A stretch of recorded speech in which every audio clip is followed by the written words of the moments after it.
Peace and blessings to all of my beautiful, incredible, caring friends out there. Thank you so much for joining me here on this channel. We are studying the lessons of A Course in Miracles, and today we're on lesson number 185. Pretty straightforward today, everyone. I want the peace of God. I'm so excited to dive into this lesson with you. This is a great reminder. To say these words is nothing, but to mean these words is everything. If you could but mean them for just an instant, there would be no further sorrow possible for you in any form, in any place or time. Heaven would be completely given back to full awareness, memory of God entirely restored, the resurrection of all creation fully recognized. No one can mean these words and not be healed. He cannot play with dreams, nor think he is himself a dream. He cannot make a hell and think it real. He wants the peace of God, and it is given him, for that is all he wants, and that is all he will receive. Many have said these words, but few indeed have meant them. You have but to look upon the world you see around you to be sure how very few they are. The world would be completely changed should any two agree these words express the only thing they want. Two minds with one intent become so strong that what they will becomes the will of God. For minds can only join in truth. In dreams, no two can share the same intent. To each, the hero of the dream is different. The outcome wanted not the same for both. Loser and gainer merely shift about in changing patterns as the ratio of gain to loss and loss to gain takes on a different aspect or another form. Yet, compromise alone a dream can bring. Sometimes it takes the form of union, but only the form. The meaning must escape the dream, for compromising is the goal of dreaming. Minds cannot unite in dreams. They barely bargain. And what bargain can give them the peace of God? Illusions come to take his place.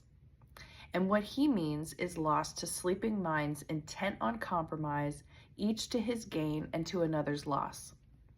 To mean you want the peace of God is to renounce all dreams.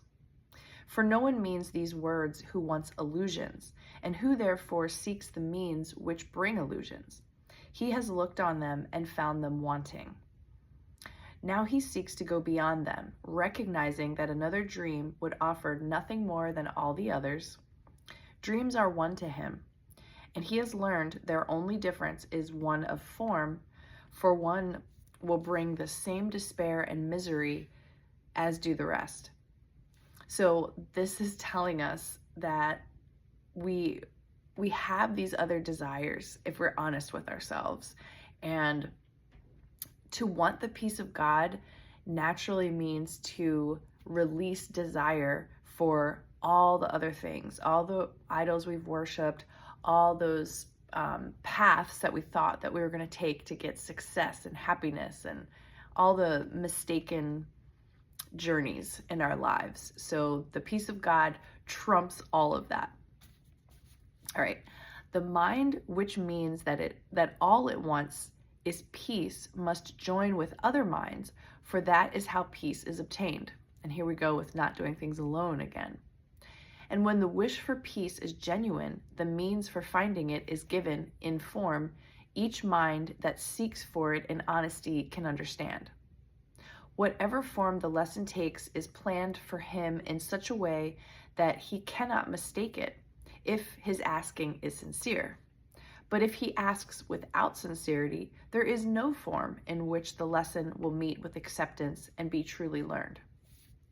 Yeah, so we have to be not just reading a page in the book. We have to really want the peace of God and be really ready to release those idols that we've been worshiping and the expectations that these other things are going to bring us peace, or maybe in conjunction with our spiritual practice, that somehow we're going to be met with the peace that we want and hang on to those idols that we're afraid to let go of, or too conditioned to believe that we shouldn't want them, yada, yada, yada. Let us today devote our practicing to recognizing that we really mean the words we say. We want the peace of God. This is no idle wish. These words do not request another dream be given us. They do not ask for compromise, nor try to make another bargain in the hope that there may yet be one that can succeed where all the rest have failed.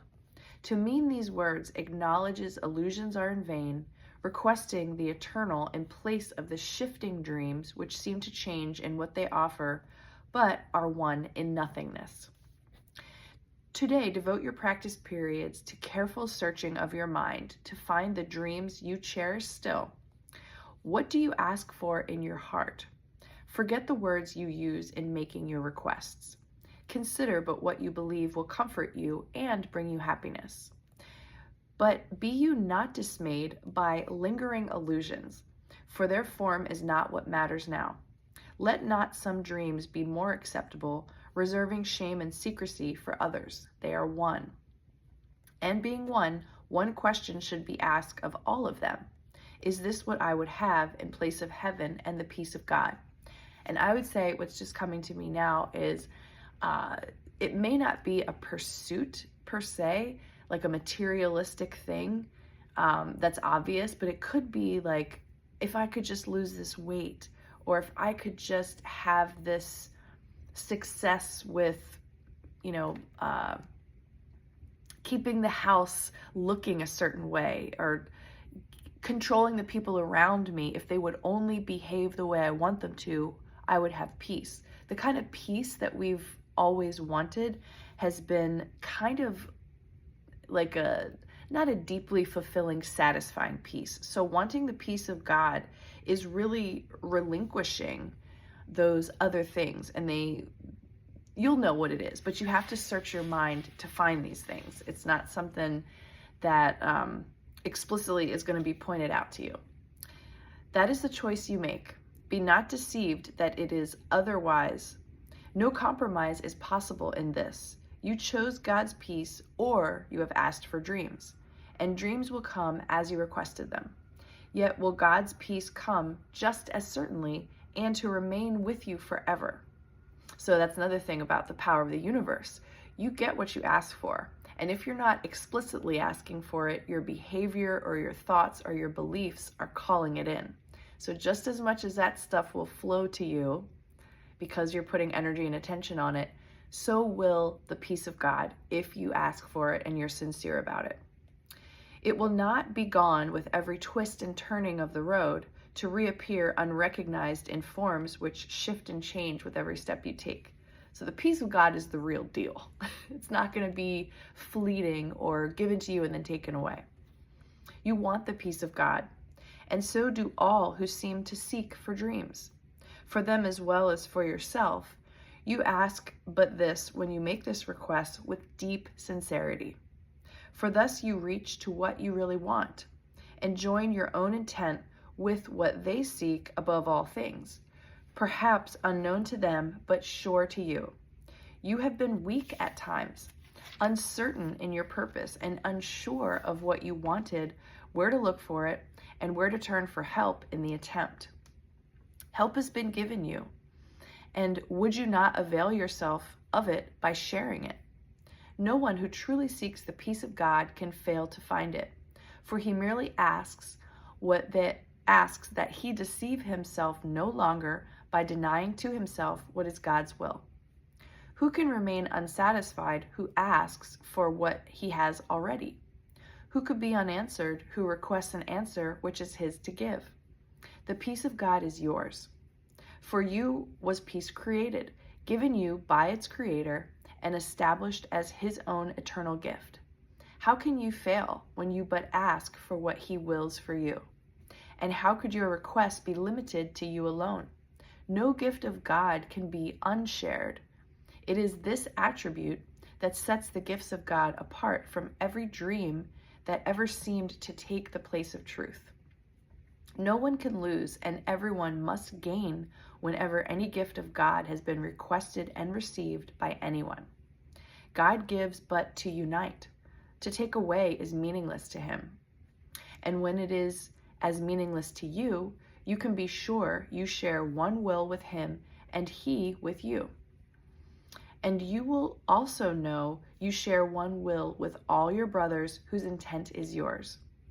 It is this one intent we seek today, uniting our desires with the need of every heart, the call of every mind, the hope that lies beyond despair, the love attack would hide, the brotherhood that has sought to sever, but which still remains as God created it.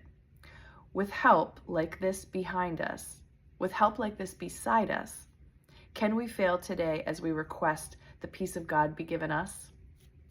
No, we cannot fail. Rhetorical questions here. So I want the peace of God. This is ultimately what everyone wants, to have that feeling of inner peace, of knowing that we are in the flow with the universe, that we have chosen wisely, finally.